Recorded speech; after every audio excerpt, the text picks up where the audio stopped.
Ahoy there, listeners, and welcome back to the latest episode of the Captain's Horror Meltdown. My name is Cammy, and I will be your captain of the ship, and I am joined, as always, by, well, we're on a side mission yet again. Oh, okay. Yet again, folks. Hovercraft last time, and let me have a wee think. We're on one of those, you are the operator of the fan boat. What the fuck is that?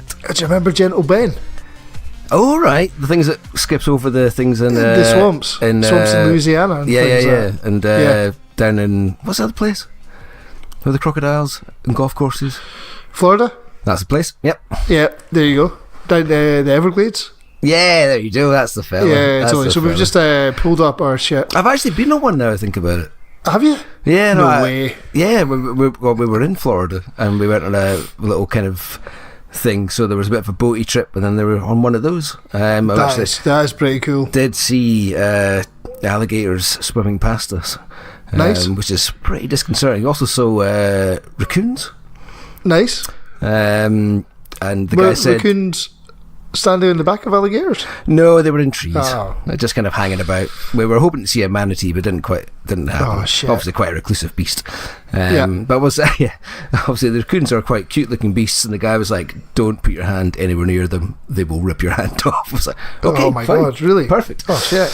Did he not call them trash pandas? Oh no, he didn't. He might have, but maybe I chose to forget that. What else did we see? Those things with the big... It's a discussion for another time, let's be honest. Yeah, I've been to Florida and I haven't seen any of those things at all. But nor been on a fan boat. But did you seek them out? No. Well, see, there you go. They're not on the streets. You do have to kind of... Yeah. Fair play. Well, on this side mission, we have been off to see Pet Sematary. Yay! Which is just brand new out in the cinemas last week. Yep, and it came out on Friday. Friday just gone in the UK, and we are, what's this, Tuesday? God, yeah. Fairly on the pulse. Yeah, totally. We both went to see the film last night. Unfortunately, we weren't able to record straight after the screening because, well, essentially I had the first day of the shoot of the new the project that I'm working on was yesterday, which meant it was starting my day at 7 in the morning. Oofed. It's actually quite late for a shoot day, really. Started my day at 7 in the morning and worked through until about 9 in the evening. Man, wow, I'm surprised you made it to that screening. Bolted to get to drove about 30 miles to get to a 9:30 screening of Pet Sematary. I was supposed to go to the 8:30 screening and we were supposed to record after that, but no, I just couldn't make it. Yeah, as soon as you said 9:30, I was like, this will have to wait till tomorrow. Oh, definitely. And the thing as well, I only in the entire day I had a single sandwich. Jesus, do they not like feed you like sausage rolls and shit there? Well, yeah, there's craft service all day and they feed you as well, but I wasn't on set all day yesterday. I was just dotting about prepping stuff for other locations. Oh, fucking hell. Oh God, total nightmare. Which actually, so we will start a discussion of the film, but I just want to get a little mini review in beforehand. Okay. So I went to the View Cinema at the Glasgow Fort. Yep. Two things. It's only $4.99 for a film. Wow, that's even cheaper than Edinburgh. It's insane. It's $4.99 if you book online. Right. If you walk in, it's £5.49 for a ticket. Oh, it's like a straight £6 something in Edinburgh. Which is insane. Right. So I walk into the cinema just in time to see the film. Get up to the counter, I'm buying my ticket, and I'm like, I'm absolutely starving. I don't think I'll make it through the film if I don't have something to eat. I can feel myself getting hangry. So I was like, fuck it, I'm going to have a hot dog. Fair. Bought a hot dog, £6.30 for the hot dog. It's more than the actual film. But so the total cost was like £11.80 or whatever it is. which is still cheaper than a lot of the cinemas in Glasgow to see one film. Yeah, I think I don't know what it is. I think it's interesting. A view. That's still the only place that have done it. I expected other places to kind of follow suit, but they're like, nope, we're still going to charge you 11-12 quid. Yeah, I know, it's mad. I'll tell you what, like little micro review. Hot dog was not bad.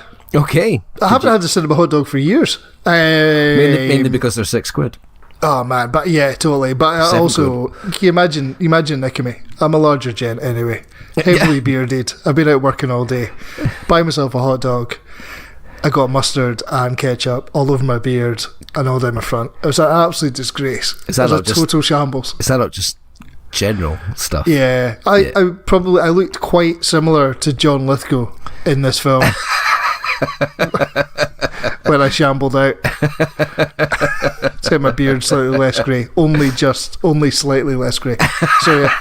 So anyway, yeah, it was a bit of a hectic day, but I'm glad I made it to the film. And shall we start the discussion?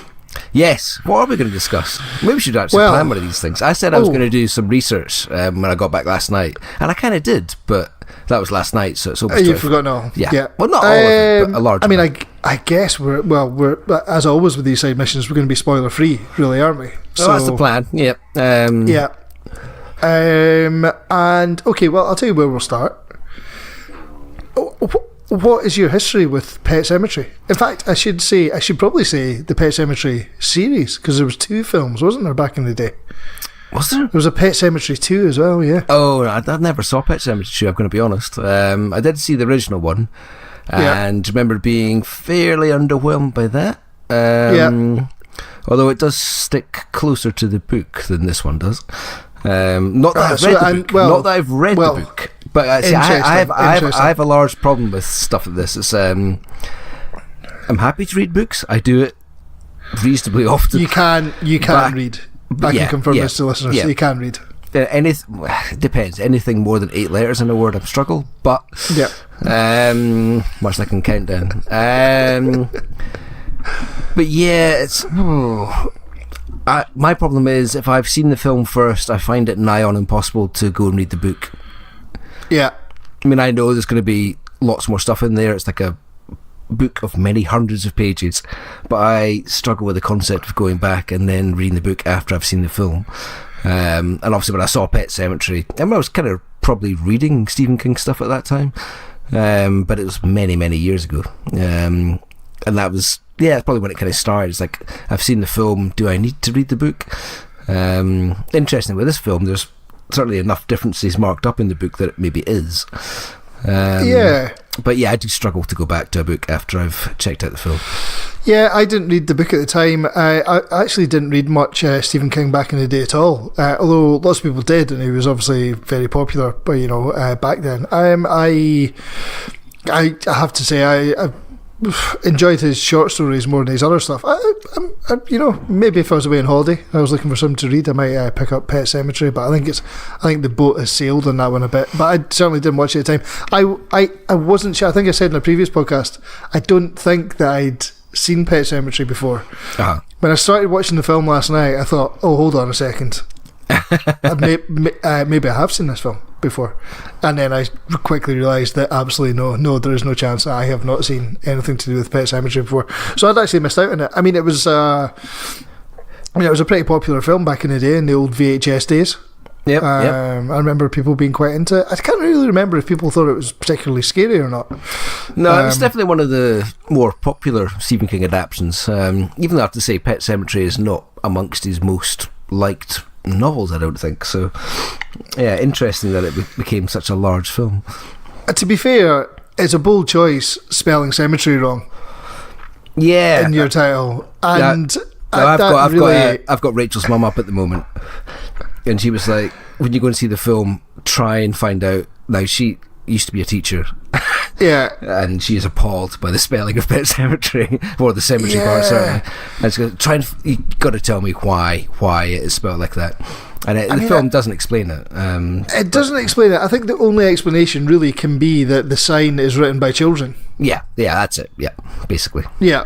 Funnily enough, on the letterbox page for this remake version. Along the sort of little subtitle bit, Pet Sematary 2019, directed by blah blah blah. Underneath it usually has the tagline of the film. Yeah. On the letterbox page, it says, "Wait, why did they spell it wrong?" ? It's a big. I mean, it's probably a very big bugbear in Britain. I should remember quite. Yeah, totally. Quite into our spelling. I just always thought that it was just a fairly moronic Americanization of Cemetery, but no, clearly not. I'm going to ask: have you heard of either of the directors? I mean, this is a dual director. No, never heard of them before. Kevin Kolsch. The only experience I've had with Kolsch is beer in Germany. Beer. Yep. And then Dennis Widmyer. No idea at all. No, but it looks like Kevin Kolsch directed part of Holidays. Oh, did he? The Kevin Smith thing. Yeah. Oh, he's quite a nice looking chap. He looks a bit like David Tennant. Oh, same with David. Oh, so he did it with Dennis Widmyer as well. There you go. Oh, all right. Oh, well, they're a duo. Fair play. Yep, Holidays. He was in there. I see they also did a film called Starry Eyes. For a second there, I thought that they may have been involved with Star Time. Oh, don't even bring it up.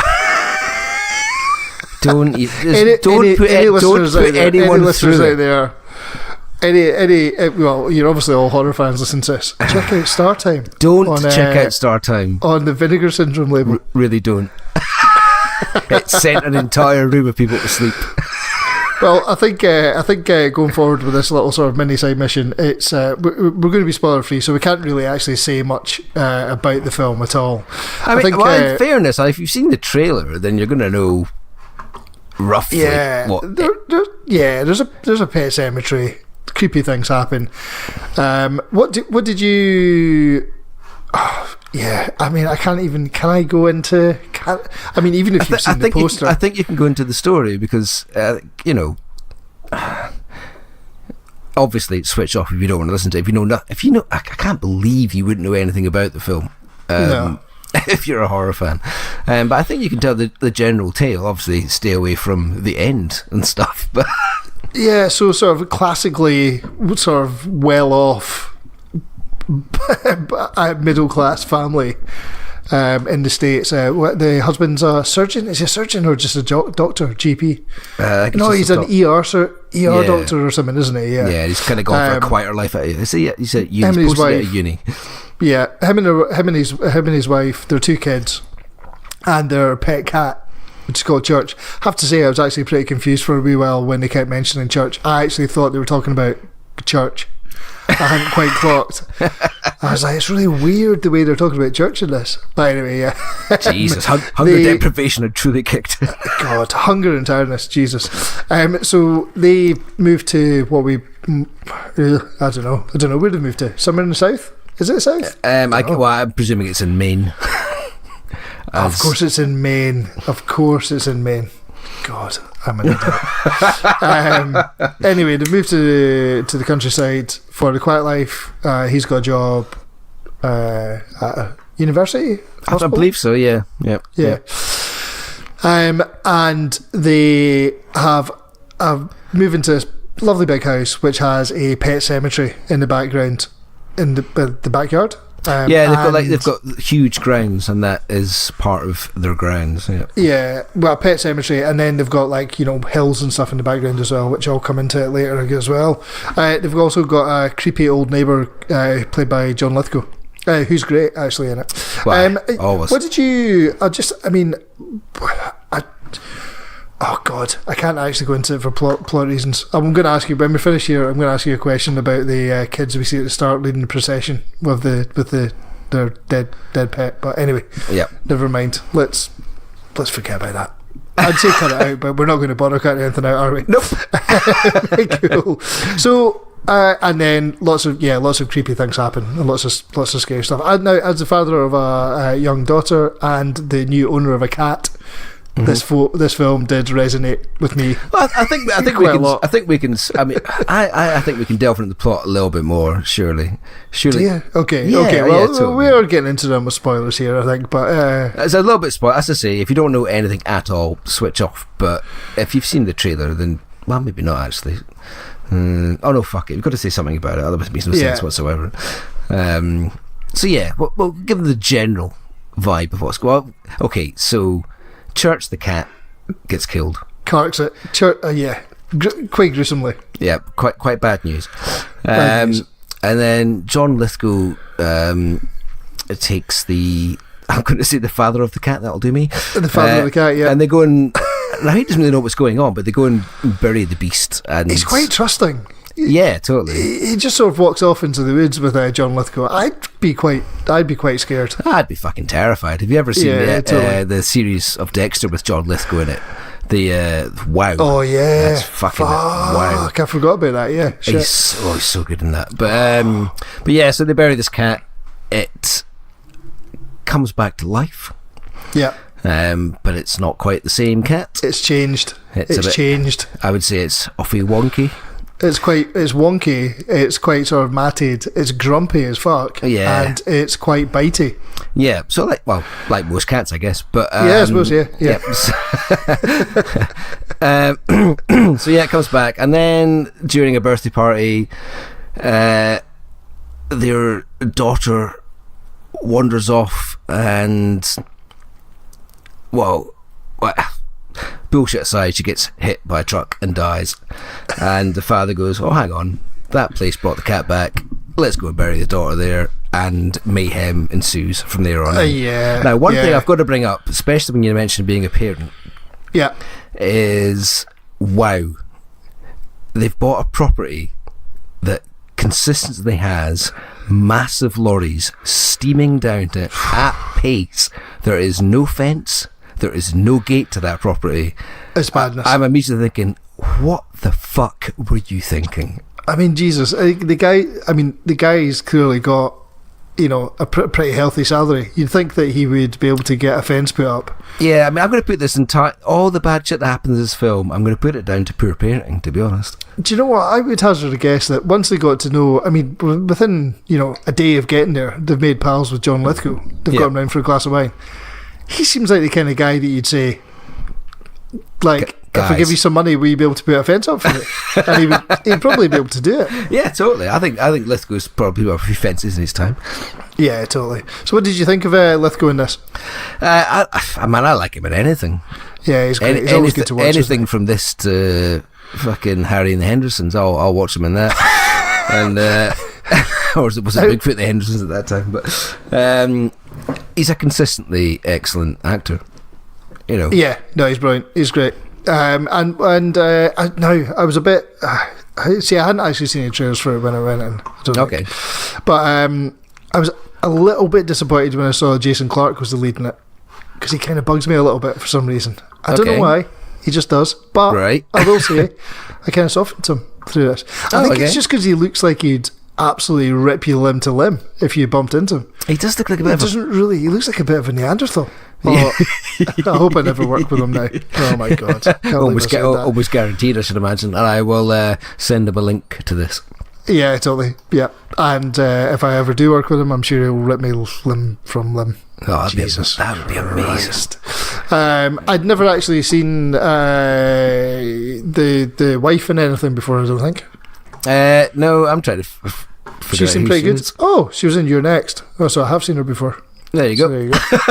I've seen her. Yeah, just didn't remember. She was pretty good. The kids were good as well. The sort of presumably animatronic cat in points was pretty good. Yep. No, the kids were very good. I think one of the biggest kind of differences is, like in the original film and in the book, it's the son that carks it. Yeah. I see. So that's what they've changed. They've changed that. I think they've changed the end. The end is not in the book or the original film. It's something I think they filmed roughly what happened in the book, right? And then went with this ending instead, which was quite cool because it wasn't really expected. So I quite enjoyed the ending. I will say that the film. I did overall enjoy the film, but I particularly enjoyed the end of it. Okay. I'd say the last 20 minutes, maybe half an hour, it really kicked into gear. I found it a little bit slow in points. Oh, really? Before then, and maybe a little bit obvious. It also felt a bit like, it's a bit weird saying this now, actually. It felt a little bit TV movie to start with. But is there such a thing as a TV movie anyway now? And I was going to say the kind of movie that if it came on TV, I'd be like, oh yeah, I'll watch that. But I literally don't have any live TV in my house, so I've got no ability to do that. I will say I'm coming at it as not as a fan of the original. I think I've not really looked into the sort of whole Rotten Tomatoes thing. I don't know what the crack is. That's why. That's one of the things I decided to do last night was to have because I hadn't looked into it before we did the. Well, I can imagine that it's possibly one of these contentious films where people are up in arms, a sort of beloved 80s horror that people are up in arms has been remade. But I really enjoyed it. Well, I'll put this out here right now. It's like, for me, anyone who thinks like that, this is not a remake of a film. That's a remake of it's an adaptation of a book. So, and that's been going on for fuck knows how long. Yeah, well, films have been getting remade since day one as well, haven't they? Really? Exactly. So I don't know why people complain about it. I can't see why there'd be any anger about, a different interpretation of a book. If you're upset about it, just go to bed and have a wee think. I thought you were going to say go to bed and have a wee wank there, but well, obviously, but you have to do that after you have a wee think, otherwise you won't be able to think. You'll be straight to sleep. Oh, dojo. I think the big thing with this is it's made me want to watch the original. Okay. I think I might. I noticed it's not on Netflix, so the chances of me actually watching it are pretty slim. But what did you think about it as a horror film in general? Yeah, I liked it. It didn't particularly scare me very much. There's a couple of sort of jump points, but jump points that as a genre fan you're kind of anticipating anyway. Yeah, there was one very obvious jump point that I could see a mile away. I really enjoyed the creeping dread when Lithgow was being stalked around the house. And the creeping dread of an impending terrible injury. How often shit in this film? You don't often get that in a film. It's like impending dread of someone being killed, but there was a real impending dread of the way they angling cameras, what they were shooting. It was like, oh, something really chronic's going to happen. Oh god! And it did. Yeah. So it was for a 15. I thought it was pretty gory. It was pretty gory for a 15. Yeah, I mean, I suppose there was no sort of lingering sadism or anything like that, which is their sort of big buzzwords for the BBFC. Yeah, but it's a solid 15. I mean, back in the day, Furman would have been probably slapping an 18 on that bad boy. Oh, I'd imagine, without doubt. But yeah, I think overall, I enjoyed it. I'd say as a horror fan, it's good to see a horror film, like a sort of fairly traditional horror film in the cinema. And it was nice and compact as well. It's about an hour and a half or so, which is always our kind of sweet point. That's perfect. Well, 90 minutes is the sweet point. I think it's actually an hour and 40, but it was. I think so anyway. Maybe I'm totally wrong. I don't know. No, I just made it up, but I just seen about that. But yeah, it packed a lot in there. I mean, of course, if you're going to adapt a book by Stephen King faithfully, it's going to be way too long for anyone to endure. But I mean, look at it. That's true. Obviously, it's it's a big book, to be fair. But I suppose we'll have part two. Well, we'll have part two of that coming out soon as well, won't we? Yeah, absolutely. I guess. Some point this year. We'll have to do a wee side mission for that, I think. Oh yeah, definitely. I think it's good to see that we're getting sort of a steady stream of good horror films coming out these days, Yeah, and I think, Pet Sematary seems to be doing pretty decent box office. That's good. Which is always nice. Not spectacular, but pretty good. I just enjoyed it as a little... Well, I mean, obviously, will I rush back to watch it again? Probably not. But as a pure in-the-cinema experience... I really thoroughly enjoyed it. And I'm agreeing with the majority of reviews out there. well, maybe not the majority. It's got pretty low. If we're going to delve into Rotten Tomatoes, it's 59%.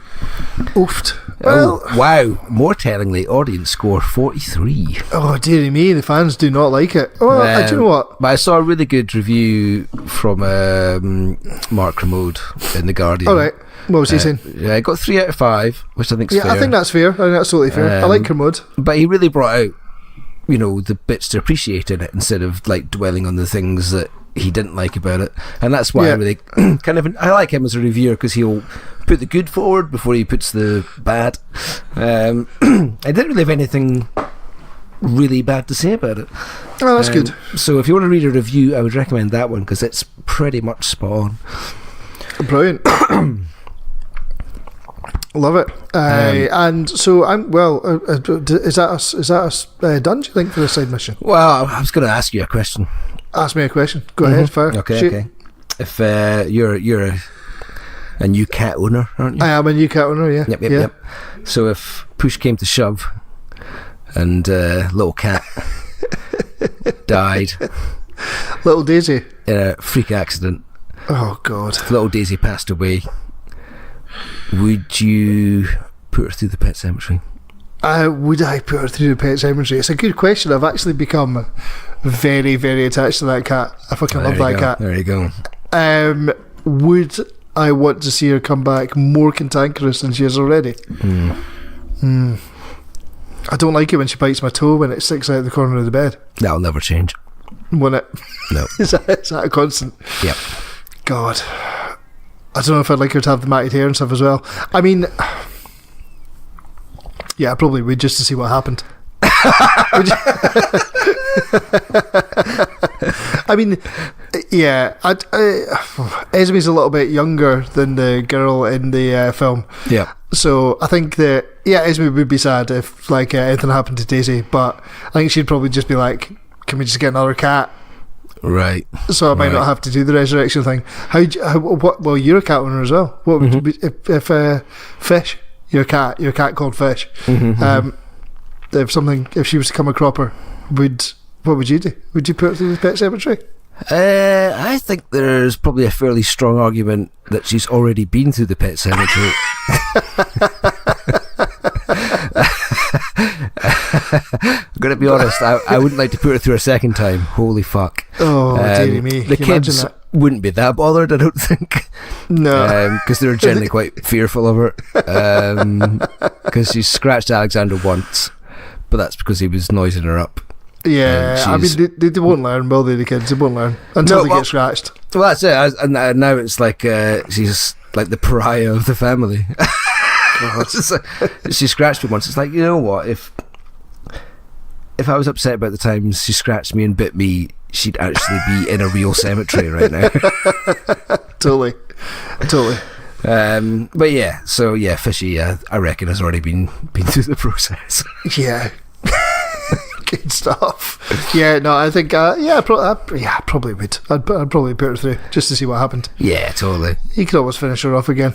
Yeah, absolutely. Oh, nice. It spiraled out of control in this film. Oh God, it probably would, wouldn't it? I can just imagine it now. Jesus. Oh. All right, well, that's the important question answered. Yep. Okay, listeners, would you or would you not resurrect your pet? Your favorite? Do you know what? Actually, what if you had a fucking terrifyingly huge, vicious dog, but you really loved it, and can you imagine some of the insane animals that would be coming back? Think about what about a hamster? Oh God! A wee nippy matted hamster. Just ravenous, ripping your finger away. It's fucking huge minging teeth. Oh man! Just sinking its teeth into your belly. Man, do you know what? There's actual real possibilities to be had for sequels to this. Oh, absolutely. I think we can get creative. I would like to see a sequel like Pet Sematary 4 or something like that, where there is a crash involving a circus train. I thought that was coming in the village.